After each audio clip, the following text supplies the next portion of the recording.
আসসালামু আলাইকুম। দেশ এবং দেশের বাইরে যে যেখান থেকে শুনছেন সবাইকে স্পোর্টস বাংলা আপডেট চ্যানেল থেকে জানাচ্ছি শুভেচ্ছা। চলে এলাম আরও কিছু নতুন আপডেট নিয়ে। বার্সেলোনার মাঝমাঠের জাদুকর পেদ্রির ইনজুরি এবং এর ফলে বার্সেলোনার আগামী ম্যাচগুলোর উপর কেমন ইম্প্যাক্ট পড়তে পারে সে বিষয়ে বিস্তারিত আলোচনা করছি। বার্সেলোনার ইঞ্জিন পেদ্রি ভয়ঙ্কর ইনজুরিতে পড়েছেন এবং বার্সেলোনার সামনে রয়েছে কঠিন পথ। স্লাভিয়া প্রাহার বিপক্ষে 4-2 গোলের দারুণ জয়ের আনন্দ মাটি হয়ে গেছে পেদ্রির ইনজুরির খবরে। ম্যাচের 60 মিনিটের মাথায় ডান পায়ের হ্যামস্ট্রিংয়ে চোট পেয়ে মাঠ ছাড়েন পেদ্রি। তখনই বার্সেলোনার কোচ হ্যান্সি ফ্লিকের রিয়াকশন ছিল দেখার মতো। হতাশাজনকভাবে মাথা নাড়ান তিনি। বার্সেলোনার জন্য এটি একটি বড় ধাক্কা, কারণ ক্লাবটি এখন এই মৌসুমের সবচেয়ে গুরুত্বপূর্ণ সময়ে দাঁড়িয়ে আছে। সামনেই রয়েছে গুরুত্বপূর্ণ অনেকগুলো ম্যাচ। এই ইনজুরির ধরন কেমন এবং রিকভারি টাইম কেমন লাগতে পারে? সংবাদ মাধ্যম মুন্ডো ডেপোর্টিভো এবং এস এর রিপোর্ট অনুযায়ী পেদ্রি ফেমোরাল বাইসেপ ফ্র্যাকচার বা হ্যামস্ট্রিং ছিঁড়ে যাওয়ার মতো গুরুতর ইনজুরিতে পড়েছেন। এই ইনজুরির রিকভারির সময় কেমন লাগতে পারে? সাধারণত এই ধরনের চোট সারতে 3 থেকে 4 সপ্তাহ অর্থাৎ কিনা 1 মাস সময় লাগতে পারে। পেদ্রির পুরনো ইনজুরি ইতিহাস বিবেচনায় ক্লাব কর্তৃপক্ষ তাকে নিয়ে কোনো ধরনের ঝুঁকি নিতে চাইছে না।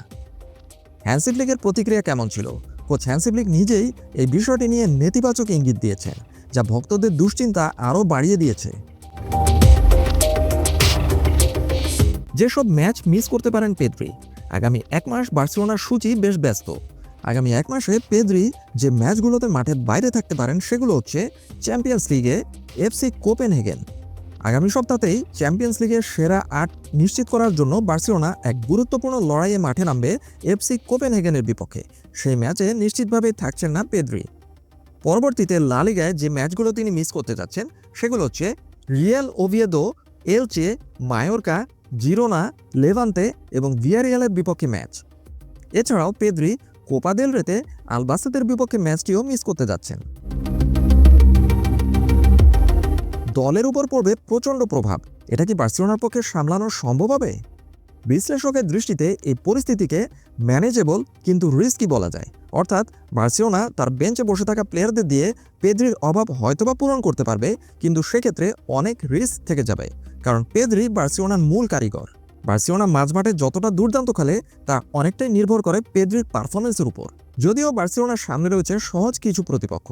রিয়াল ওভিয়েদো, এলচে বা আলবাসেতোর মতো ম্যাচগুলোর বিপক্ষে বার্সেলোনা হয়তো কাজ চালিয়ে নিতে পারবে তার স্কোয়াড ডেপথে বসে থাকা বেঞ্চের প্লেয়ারদের দিয়ে, কিন্তু তারপরও কিছু গুরুত্বপূর্ণ ম্যাচে পেদ্রির অভাব অবশ্যই অনুভব করবে বার্সেলোনা।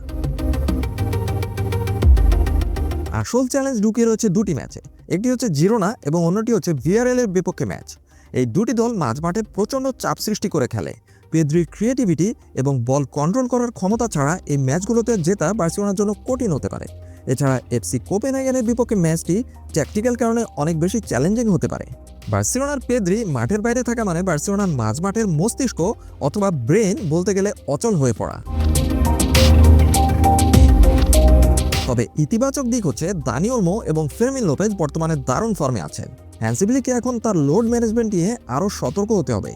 গাভি এখনও পুরোপুরি ফিট না হয়ে ম্যাচে ফিরতে পারছেন না, তাই মিডফিল্ডে ফ্র্যাঙ্কি ডিয়ং এবং মার্ক কাসাদোর উপরও বাড়তি চাপ তৈরি হতে পারে, কারণ তারা দুজনেই পেদ্রির পিভট পজিশনে খেলে থাকেন।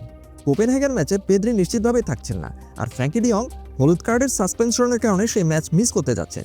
কাজেই এই দুজনকে না পাওয়া বার্সেলোনার জন্য সবচেয়ে বড় ট্যাকটিক্যাল পরীক্ষা হতে যাচ্ছে। বার্সা ভক্তরা অবশ্যই চাইবে পেদ্রি এবং ফ্র্যাঙ্কি ডিয়ংয়ের অনুপস্থিতিতে বার্সেলোনা যেন যে কোনোভাবেই হোক এফসি কোপেনহেগেনের বিপক্ষে একটি জয় ছিনিয়ে নিয়ে আসতে পারে। আপাতত এ পর্যন্তই। সবাই ভালো থাকুন, সুস্থ থাকুন, নিরাপদে থাকুন, এই প্রত্যাশায় আল্লাহ হাফেজ।